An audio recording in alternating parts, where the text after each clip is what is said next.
인생이라는 책의 한 페이지 한 페이지를 써 내려가다 보면 가끔은 쓰기를 멈추고 이제까지 써왔던 글들을 다시 뒤적여 볼 때가 있습니다. 그때 아주 가장 자주 다시 돌아가는 페이지가 있다면 20년 전 주님의 교회에서 사역했을 때에 누렸던 그 은혜와 그때 만났던 바로 여러분들에 대한 기억입니다.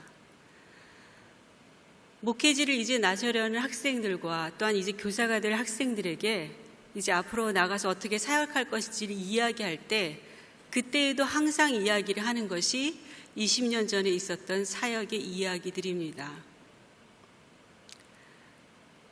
특별히 이제 그 당시에 저희 선임 목사님이셨어요. 김하수 목사님께서 선임 부목사님이셨는데 신참 부목사들이 오자 가장 문 앞자리, 가장 추운 자리에 앉고 가장 따뜻한 자리를 내어주셨고 또 가장 낡은 책상에 앉았고 신참 목사들이 가장 새 책상을 썼던 기억이 아직도 생생합니다. 그런 가운데 제가 여기 새로 오신 분들이 거의 90% 이상이 된다라는 이야기를 들었고 그럼에도 불구하고 20년 만에 처음 뵙는 여러 성도님들이 계시기 때문에 설교 시간이지만 잠시 그간의 사역을 말씀드리면 1999년에 제가 처음으로 여성 목사로 이제 안수를 받을 때도 고백을 했던 이야기입니다. 저는 청소년기에 그야말로 아하하는 순간을 경험했던 사람이었고 그때 이후로 삶이 완전히 달라졌던 사람입니다. 그런데 그 이후에도 그러면 이 교회 신앙 공동체 안에서 이루어지는 교육은 어떤 의미일까라는 것이 늘 질문의 제 연구의 주제들이었습니다. 아하하는 순간이 있은 후에 다시 제자리로 돌아가는 수많은 사람들과 제 자신을 보면서 교회 교육은 과연 어느 정도 의미가 있고 어느 정도 인간을 구원할 수 있는가, 거기서 어떤 역할을 할 수 있는가에 대한 끊임없는 질문을 가지고 새로운 학문을 이제 공부를 하면서 기독교 교육을 더욱더 기독교 교육답게 하는데 새로운 학문의 기초를 놓고 있습니다. 그래서 오늘부터 3주간은 정말 빠르게 변화하는 환경 속에서 다문화, 다인종, 이런 다민족 이 사회의 속도가 빠르게 변화되는 가운데 이런 어떤 초고령 사회라는 것이 하나의 왜 위기인가. 사실 장수는 위대한 혁명이잖아요. 또한 하나님의 축복임에도 불구하고 왜 장수 초고령 사회를 항상 문제로 진단을 할까? 이런 것에 대한 궁금증. 그러면서 또한 기술 환경에 매개된 24시간을 정말 살아가는 우리들의 삶이 얼마나 바뀌고 있는지에 대해서 초사회 앙상블이라는 제목으로 여러분들과 말씀을 나누려고 합니다. 그래서 오늘은 먼저 부모와 자녀 간의 앙상블에 대해서 한번 이야기를 나누려고 합니다. 2017년 2월에 우리 주님의 교회에서 파송한 선교사님이시죠. 두바이 한인교회에서 큰 축제가 열렸습니다. 그때 축제에는 누가 초대가 되었냐면 전 세계에 흩어져 있는 이제 한인 디아스포라 교회를 섬기는 세계 각국의 목회자들 한 30여 개국의 한 100여 명의 목사님들이 초대받았습니다. 장신대와 공동으로 주관했기 때문에 같이 이제 모여서 이제 이야기를 나누기 전에 과연 다문화 다인종 사회인 이 한인 디아스포라 사회에서 요구하는 어떤 목회적인 주제는 무엇인가에 대해서 사전 설문조사를 한 적이 있습니다. 그때에 이제 한인 디아스포라 사역 현장이 주력하는 이제 사역 또한 필요로 하는 교육이 무엇이었냐면 가장 주력하는 사회는 차세대 양육이었습니다. 또한 교육 선교 사역에 주력하고 있었습니다. 그리고 만약에 기회가 된다면 장신대에서 온라인이든 어떤 이제 교육의 컨텐츠를 개발해서 드린다면 어떤 주제로 강의를 드리길 원합니까? 라고 했을 때 그때도 다음 세대 교육 디자인이었습니다. 그렇다면 전 세계 각국 30개국에서 몰려온 100여 명의 이제 목회자들이 모여서 함께 목회 사례를 공유할 텐데 어떤 이야기를 나누고 싶습니까? 이 질문에 대해서도 차세대 교육이 가장 많았습니다. 이러한 한인 디아스포라 교회의 현실은 매우 빠른 속도로 다문화 사회가 되어가는 한국 교회의 근미래일 수 있습니다. 몇 년 전부터 한국 교회 안에서는 이런 연구가 진행되고 있습니다. 소위 가난한 성도라고 하는 교회 난민이라고 불리는 사람들에 대한 연구입니다. 사실은 이것은 종교학자들뿐만 아니라 미국의 한 사회학자가 교회 난민이라는 책을 발간하면서부터 많은 의제가 되고 있었는데요. 이 사회학자인 조시 패커드와 호프가 교회 난민을 두 가지로 분류를 했습니다. 하나는 더 넌입니다. 그러니까 제도적 교회에 한 번도 참여해 본 적이 없는, 제도적 교회에 경험이 전혀 없는 젊은 비종교인들, 젊은 세대의 비종교인들을 뜻하고, 더는 제도적 교회에서 신앙생활을 했지만 여러 가지 불통되는 상황 속에서 영적 생존을 위해서 제도적 교회를 떠난 사람들을 일컫습니다. 그런데 따지고 보면 우리에게 어쩌면 가장 중요하지만 연구되지 않은 영역이 있었는데, 그것은 바로 신앙 없이 교회에 출석하는 자녀들, 그리고 소속 없는 신앙인으로 살아가는 자녀들에 대한 연구라는 것입니다. 이것을 사실은 선교학자들이 발의를 해서 저도 연구에 참여를 하게 되었는데요. 그것을 2달 전 한 목회자 포럼에서 발표한 적이 있었습니다. 말하자면 교회 출석하지 않은 가족에 대한 신앙인의 자세라는 한 목회자 포럼에서 발표된 자료를 보면, 통합교단에 속한 10여 개의 장년 세대, 노년 세대를 대상으로 설문조사한 결과입니다. 말하자면 교회에 출석해서 신앙생활을 한 적이 있지만 지금은 교회에 출석하지 않는 가족이 누구입니까? 라는 질문에 말하자면 던에 속하는 사람들이죠. 40.8%가 믿음이 가정에서 자란 자녀들로 확인이 되었습니다. 형제야 결혼하면 따로 산다고 하지만 같이 사는 가족들, 그것도 우리의 자녀들이 소위 가난한 정도가 되었다라는 이야기입니다. 한평생 우리 가정은 한 하나님을 섬긴다라고 고백을 하지만 우리도 모르는 새 만약에 자녀가 가난한 성도가 되었거나 정말 소속만 이곳에 향한 채 정말 믿음 없이 살아간다면 그것만큼 우리 인생을 당혹스럽게 하는 일이 있을까 싶습니다. 저도 제 아이들이 태어나기 전부터 목회자로 살아가고 있지만 누가복음 2장에 나오는 예수를 잃어버린 사건을 대할 때마다 식은땀이 흐르곤 합니다. 누가복음 2장 41절 이하에는 참 신이자 참 인간으로 오신 아들 예수를 그의 부모가 예루살렘 성전으로 데려가는 장면이 기록되고 있습니다. 율법에 따라 모든 이스라엘 남자들은 적어도 1년에 3번 예루살렘 성전에 올라가서 절기를 지켜야 했습니다. 그런데 아시는 대로 디아스포라가 되었기 때문에, 곳곳에 흩어져 사는 사람들이 되었기 때문에 적어도 6월절만큼은 예루살렘 사는 사람들이 올라오게 돼 있던 것입니다. 그러다가 랍비 힐렐이 여성들도 6월절 예식에 참여해야 한다는 것을 가르치면서 마리아 또한 예수와 함께 예루살렘 성전을 오르고 있습니다. 당시 6월절 행사는 약 7일 동안 이어졌고 참석한 사람들은 대부분은 경제적인 부담 때문에 첫날, 둘째 날만 참석하고 다 집으로 돌아갔다고 합니다. 그런데 요셉과 마리아가 그 날들을 다 마쳤다라고 한 것은 그들의 경건한 신앙을 충분히 짐작하게 해줍니다.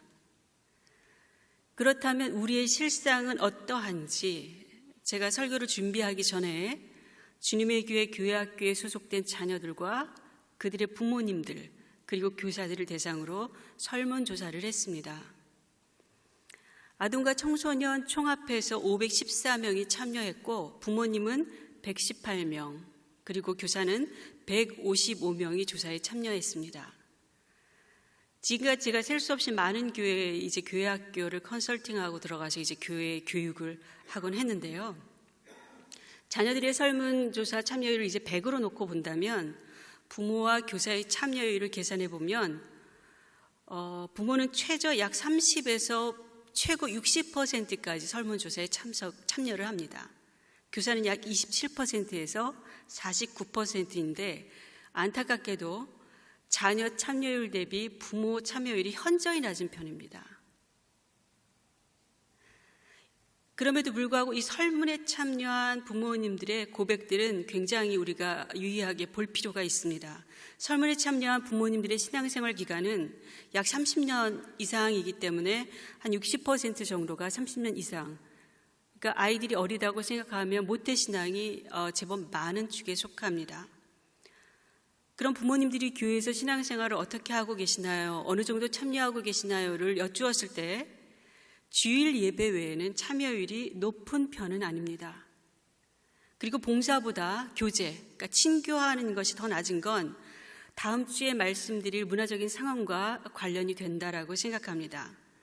그리고 보통 자녀들이 이제 영유아기에 속한 자녀들보다는 청소년기에 속한 이제 자녀들을 둔 부모님들이 훨씬 교회 생활에 열심히 참여하는 것을 볼 수가 있습니다. 아무래도 손이 덜 가고 이제 자율적으로 아이들이 움직일 수 있기 때문에 그런 것 같습니다.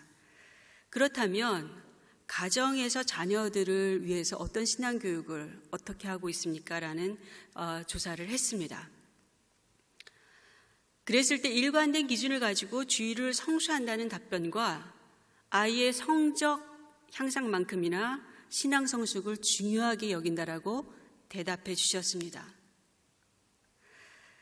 그런데 오늘 말씀을 보면 부모의 역할이 자녀들을 성전으로 데려오는 것으로 끝나지 않는다는 것을 누가복음 2장 43절 이하의 사건을 통해서 일깨워 주십니다. 유월절 행사가 끝났을 때 요셉과 마리아는 귀향길에 올랐지만 예수는 그대로 예루살렘 성전에 남아 있었습니다. 그런데 그의 부모는 이를 알지 못했다라고 기록해주고 있습니다. 당시 유월절 행사에 굉장히 많은 인파가 한 번에 몰렸을 테고 귀향길에 오를 때는 한 지역, 한 고향을 단위로 움직였다고 합니다. 그리고 남자들이 앞서가고 여성들이 뒤서갔기 때문에 아마 예수가 아빠에게, 엄마에게 있을 거라고 생각하고 길을 떠났던 것 같습니다. 그러나 아들을 잃어버린 이 부모는 얼마나 놀라고 허둥댔겠습니까? 이 아들은 수태고지를 통해 하나님의 아들이라는 것을 이미 알고 키웠고, 그렇지만 짧지 않은 세월 동안 이 다른 집 아이들처럼 자라나고 있는 예수를 보면서 메시아라는 사실을 잠깐 있었던 것은 아닐까. 결국 어디에서도 찾을 수 없었던 이 예수를 마리아는 성전에서 찾았고, 그때 예수께서 이렇게 말씀하십니다. 내가 내 아버지 집에 있어야 될 줄을 알지 못하셨나이까라고 오히려 질문합니다. 수태고지를 통해서 얻은 아들이지만 어머니 마리아조차도 어떤 결정적인 사건, 어떤 위기의 상황 앞에서는 자신의 경험의 틀 안에서 잃어버린 예수를 찾아 나섰기 때문에, 그 말을 또 해석했기 때문에 예수께서 하시는 말씀을 다 깨달았다라는 기록은 없습니다. 그렇다면 다시 이제 우리의 현실을 바라볼 차례인데요. 자녀들의 신앙 상태나 신앙 생활에 대해서 얼마나 정확하게 인식하고 있는지를 분석했습니다. 우선 자녀들에게 교회 학교에서의 교회 어떤 신앙생활, 즉 주일 예배, 반별 성경 공부, 성경학교나 수련회, 그리고 찬양팀과 성가대 등 자발적인 활동에 참여하는 정도가 어느 정도냐라고 물었습니다. 5.0 만점에 이제 평균을 내서 구해봤습니다. 그리고 부모님들도 조사했고 교사들도 조사했는데, 교사들에 대한 거는 다음 주에 한번 나눌 거고요. 이 조사한 결과를 보면 총 이제 4개 항목 중에 3개 항목에서 자녀와 부모 간에 평균에서 굉장히 유의한 차이가 나타났습니다. 특이한 것은 지금까지 조사한 정말 많은 교회와 달리 부모님들은 자녀들의 신앙에 대해서 굉장히 후하게 평가하고 있다는 것입니다. 아이들이 보통 이제 4점대에서 이제 자기의 신앙을 이 교회 생활에 대해서 이야기를 하면 부모님들은 3.5 정도로 이렇게 낮게 깔아주십니다. 그런데 주님의 교회 부모님들은 자녀들의 신앙에 대해서 굉장히 후하게 평가하고 신뢰하고 있다는 겁니다. 이번엔 자녀들이 말씀 교육에 몰입하는 정도를 조사했고, 이번에도 부모님들의 예상치는 대체로 매우 높게 나타났습니다. 그러나 자녀들은 부모님들이 생각하는 것만큼 말씀 이해가 쉽지는 않다라고 응답했습니다. 마지막으로 성부 하나님, 성자 하나님, 성령 하나님을 주로 고백하고 있는지, 그리고 주님의 자녀로서 자긍심을 가지고 있는지, 그 정체성으로 신앙인으로서의 삶을 살아가고 있는지를 스스로 진단하게 했습니다. 다음 세대가 자신의 신앙을 평가하는 정도도 높은 편으로 나타났지만 이에 대한 부모님의 추정치는 역시 무한신뢰에 가깝도록 높게 나타났습니다. 사실 이 자기진단지의 어떤 맹점은 이거 자체가 무슨 의미가 있을까라는 이야기를 하실 수 있는데, 제가 여기서 보고 싶었던 결과는 이 수치의 높고 낮음 자체가 아니고요, 자녀들이 인식하는 것과 부모님들의 인식이 어느 정도 일치하느냐를 본 것입니다. 그런 차원에서 보자면 지금 현재 자녀들의 신앙 수준이나 생활 수준이 아주 높은 상태가 아닐지라도 자녀와 부모가 서로 신앙에 대해서 대화할 수 있는 분위기가 충분히 갖추어진 상태라고 해석해 볼 수가 있습니다. 그러나 부모가 자녀의 신앙을 주일 예배 참석만으로 판단해서 생긴 결과일 수도 있기 때문에 빠른 판단을 내리기보다는 조심스럽게 관찰할 필요가 있습니다. 그 이유는 부모님들이 드리는 기도 제목과 자녀들이 드리는 기도 제목이 너무 많이 달랐기 때문입니다. 제가 부모님들께 자녀를 위해서 무슨 기도를 드리고 있는지 주관식으로 쓰게 했습니다. 간단하지만 단어와 문장으로 이제 쓰게 했고, 그것을 이제 다 정렬해서 분석을 해보니 영유아부 부모님, 아동부 부모님, 청소년부 부모님 모두 예외 없이 내 자녀가 하나님을 인격적으로 만나서 경외하는 사람, 하나님을 경외하는 사람, 그리고 그것 때문에 정말 선한 영향력을 끼치는 사람이 되기를 간절히 기도하고 있었습니다. 그렇다면 자녀들은 무슨 기도를 드리고 있을까요? 적어도 부모님이 가장 간절하게 드리는 기도 제목은 좀처럼 찾기가 어려웠습니다. 반면 초등학생의 경우 부모님들은 가족 화목이나 행복에 대해서 거의 기도하지 않는 편인데, 초등학생들은 가족 건강과 가족 화목이 가장 큰 기도 제목입니다. 만약 성도님들의 가정이 평화롭다, 우리 가정은 정말 남다르게 화목하다 싶으면 여러분들의 초등학생 자녀가 기도한 덕분일 겁니다. 온통 가족 걱정이에요. 이 초등학생, 거기다 이제 초등학생의 기도의 지경은 정말 어메이징할 만큼 방대합니다. 반려동물부터 지구 평화, 국가 평화, 심지어 우리 선생님의 탈모 현상까지 기도하고 있습니다. 그런데 청소년들의 기도 제목은 초등학생들과 또 많이 다릅니다. 청소년들은 친구 관계에 사실은 매우 큰 영향을 받는 이제 시기임에도 불구하고 친구를 생각할 여력조차 없어 보입니다. 불안한 미래와 또한 불편한 성적, 이 모든 것에 대한 기도로 꽉 채워져 있습니다. 이렇듯 불안하기 때문에 누구보다도 정서적으로 안정되기를, 평안을 누리기를 기도하고 있었습니다. 제가 오랫동안 청소년 사역을 하면서 청소년들의 서울뿐만 아니라 서울 8학군뿐만 아니라 전국의 모든 청소년들의 자존감이 낮습니다. 그 낮은 자존감을 치유하고 하나님 앞에서 대면시키기 위해서 참 여러 가지 말씀을 전하고 활동을 했던 적이 있습니다. 어느 날은 이 출애굽기 3장에 모세를 부르신 하나님에 대해서 설명하면서 타고 있으나 소멸되지 않은 가시덤불이 무슨 의미인지 아니? 물었습니다. 이 스네라고 하는 가시덤불은 누군가 인위적으로 불을 붙이지 않아도 그냥 뜨거운 햇볕이 내려쬐면 그냥 스스로 타서 없어지는 그런 자풀입니다. 그럼에도 불구하고 이런 연약한 자풀이 불에 타지 않았다라는 것, 그것이 바로 이스라엘이고 모세라는 말씀을 이야기했습니다. 그렇기 때문에 중요한 건 하나님 앞에서 나 자신을 대면하는 것이야 라고 이야기를 하고 아이들에게 상자를 사줬습니다. 새 상자를 하나씩 안겨주고 이렇게 제가 요구를 했습니다.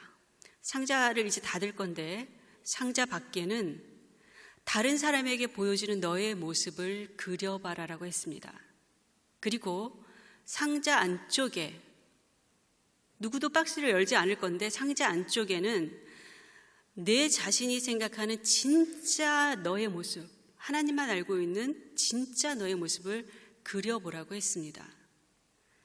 100명 정도 되는 청소년들이 그린 그림은 한결같이 지금 보는 형태와 같았습니다. 박스 표면은 활짝활짝 웃는 모습이고 속면은 다 눈물을 뚝뚝 흘리는 모습이었습니다.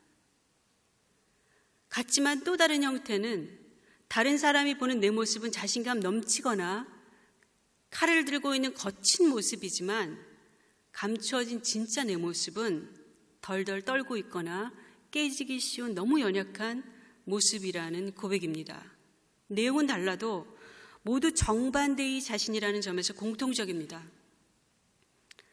청소년들은 그때 이제 누가 그렸는지 알 수 없는 이 안과 밖이 너무 다른 이제 박스의 자화상들을 둘러보면서 서로 부둥켜 안고 통곡했습니다.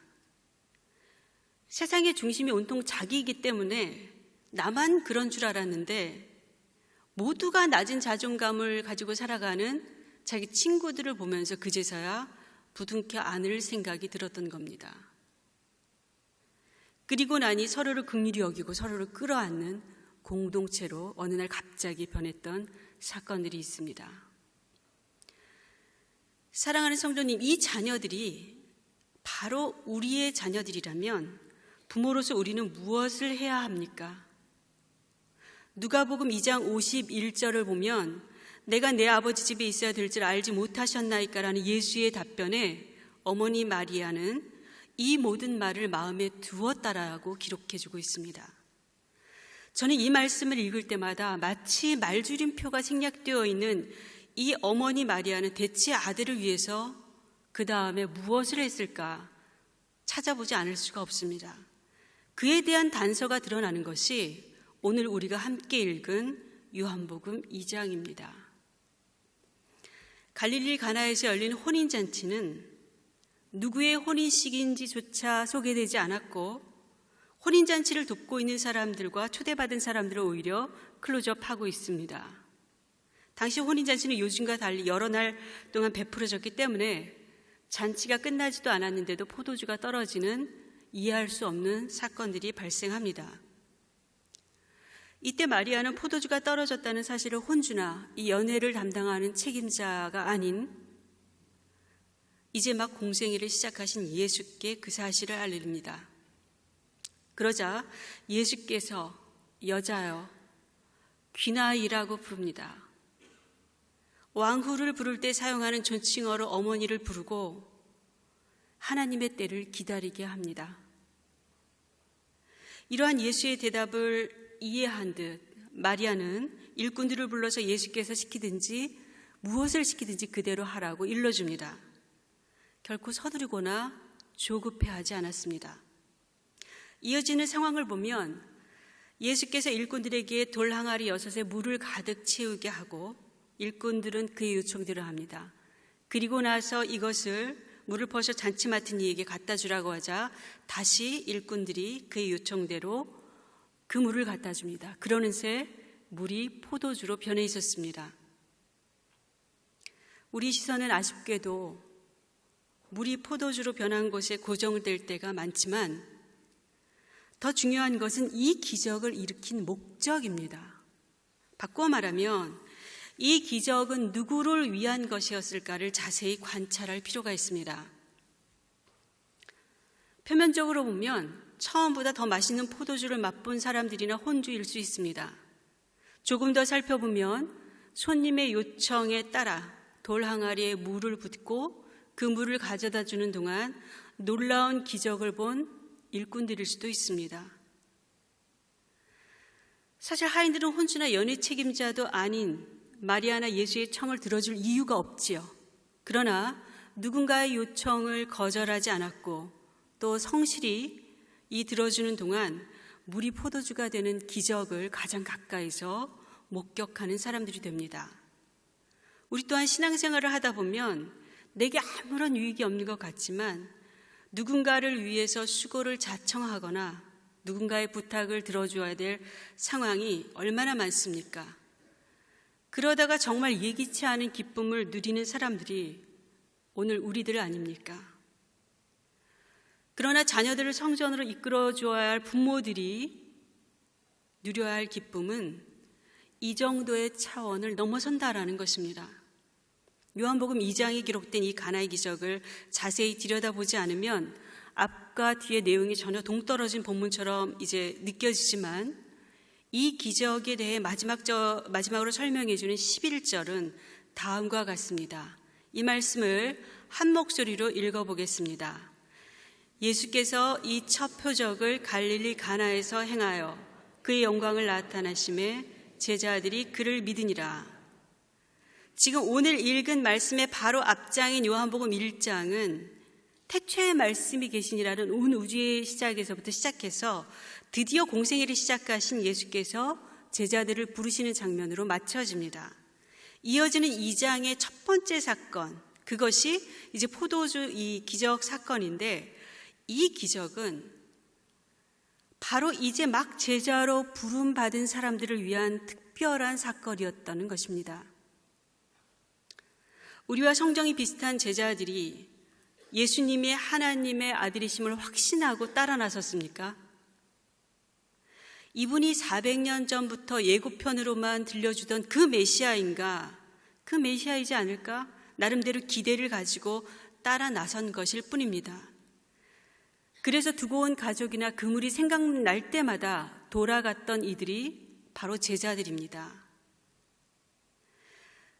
이처럼 주님이 어떤 분이신지 또 어떤 일을 할지 확신을 갖지 못한 채 따라 나선 제자들에게 이 가나의 기적은 예수님을 믿고 따르는 결정적인 사건이 되었다라는 것입니다.